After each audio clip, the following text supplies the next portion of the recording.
ពេលព្រឹកក្រោកឡើងធ្វើនំថ្ងៃឡើងលក់កាហ្វេយប់ឡើងទិញអីវ៉ាន់នេះខ្ញុំកំពុងតែដើររកលាប់ព្រាសម្រាប់នំខេក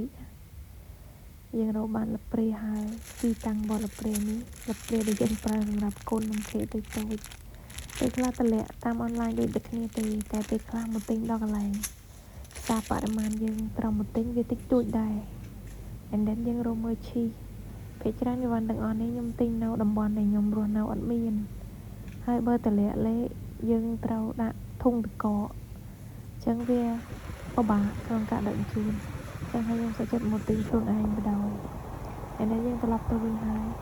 យើងយប់ពេលខ្លះម៉ោង8ម៉ោង9យប់បានមកដល់ផ្ទះអញ្ចឹងឥឡូវព្រឹកឡើងយើងបើកតូបធម្មតាចាំទទួលភ្ញៀវអីធម្មតារៀបចំអីវ៉ាន់អីហើយយើងឆុងកាហ្វេតេស្តកាហ្វេលក់កាហ្វេអីធម្មតាអរគុណច្រើនអ្នកនរគ្នាជួបគ្នា relaxing កាហ្វេ